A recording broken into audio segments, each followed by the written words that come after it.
ಕಾಮಧೇನು ಅಂತಕ್ಕಂಥದ್ದು ಒಂದು ಆಕಳಿತ್ತು. ಕಾಮಧೇನು ಆಕಳ ಅಂತಕ್ಕಂಥದ್ದು ಜಮದಗ್ನಿ ಮನೆ ಒಳಗಿತ್ತು.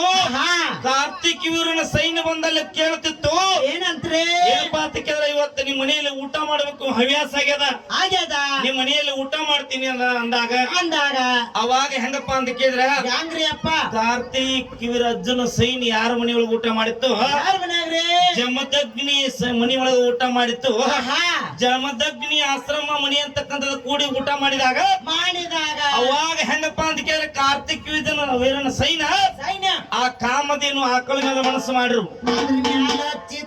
ನೋಡು ಹೆಂಗಪ್ಪ ಅಂತ ಕೇಳಿದ್ರ, ಈ ಕಾಮಧೇನು ನಿನ್ನ ಒಳಗೆ ಇರಕ್ಕೆ ಸಾಧ್ಯ ಇಲ್ಲ.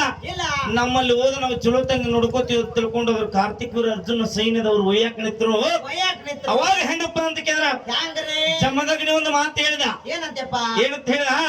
ಅದನ್ನ ಕೊಡಂಗಿಲ್ಲ, ಕೊಡಾಕ ಸಾಧ್ಯನಿಲ್ಲ, ಕೇಳಬೇಡ್ರಿ, ಸುಮ್ಮಸರ ಹೋಗಂದಾಗ ಕಾರ್ತಿಕ್ ವೀರ ಅರ್ಜುನ ಸೈನ್ಯದವನು ಜಮದಗ್ನಿ ಹೊಡೆದು ಬಿಟ್ಟು ಬಿಟ್ಟು ಕಾಲಕ್ಕ ಅವಾಗ ಹೆಂಗಪ್ಪ ಅಂತ ಕೇಳಿದ್ರೆ, ಎಲ್ಲಮ್ಮ ಬರ್ತಾಳ, ಬಂದು ನೋಡ್ತಾಳ. ಏನಂತ ನೋಡು, ಎಲ್ಲದರಿ ದೇವ್ರು ತಿಳ್ಕೊಂಡು ಬಂದು ನೋಡ್ತಾಳ. ಅವನು ಹೆಂಗಪ್ಪ ಅಂತ ಕೇಳಿದ್ರೆ, ಗಂಡನ ಮರಣ ಹೊಂದಿತ್ತು. ಮರಣ ಹೊಂದಿದಾಗ ಅವಾಗ ಹೆಂಗಪ್ಪ ಅಂತ ಕೇಳಿದ್ರ, ಪರಿಶ್ರಮ ಪುಣ್ಯ ಪರಿಶ್ರಮ ಅಂತ ಕರೆದಾಗ ಪರಿಶ್ರಮ ಬಂದು ಏನ ಮಾಡ್ಯಾನ, ಕಾರ್ತಿಕ್ ವೀರನ ಸೈನ್ಯವನ್ನು ಹೊಡೆದು ಬಿಟ್ಟ. ಹೊಡೆದು ಬಿಟ್ಟವಾಗ ಮತ್ತೆ ಹೇಳ್ತಾನ, ಏನಂತ ಹೇಳ್ತಾನ ನೋಡಿ ಹೆಂಗಪ್ಪ ಅಂತ ಕೇಳಿದ್ರ, ತಾಯಿ ನಮ್ಮ ಅಪ್ಪನ ಪ್ರಾಣವನ್ನು ತೆಗೆದಾರ ಅಂದಲ್ಬೇಕು. ಈ ಸೈನ್ಯದಾಗ ಒಬ್ಬರು ಬಿಡಂಗಿಲ್ಲ, ಗಂಡ ವಂಶ ತಿಳ್ಕೊಂಡು ಗಂಡ ವಂಶ ಹೊಡೆದ. ಅವಾಗ ಹೆಂಗಪ್ಪ ಅಂತ ಕೇಳಿದ್ರೆ, ಕೆಲವು ಮಂದಿ ಸೀರೆ ಸುತ್ತಕೊಂಡು ನಿಂತರು. ಅವಾಗ ಸುತಿ ಚೌಡಿಕೆ ಹುಟ್ಟಬೇಕಾದ್ರೆ ನಮ್ಮ ಅಪ್ಪ ಪರಶುರಾಮನಿಂದ ಹುಟ್ಟ್ಯಾವ.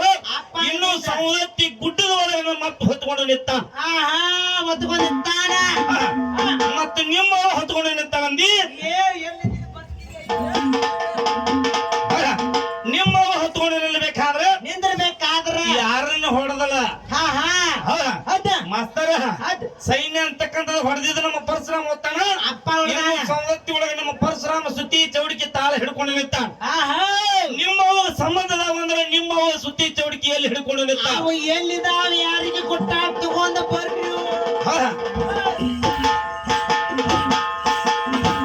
ಅದಕ್ಕೆ ಹಲವಾರು ಪ್ರಶ್ನೆಗಳನ್ನ ಬಹಳ ಚಂದ ಕೇಳಿದ್ವಿ. ಚಂದ ಡಿಗ್ಗನ ಒಟ್ಟು ಹೋಗ್ಯಾರ, ಒಟ್ಟು ಆಗಬೇಕಾಗ ಇವತ್ತು. ಅದಕ್ಕೆ ಹೆಂಗಪ್ಪ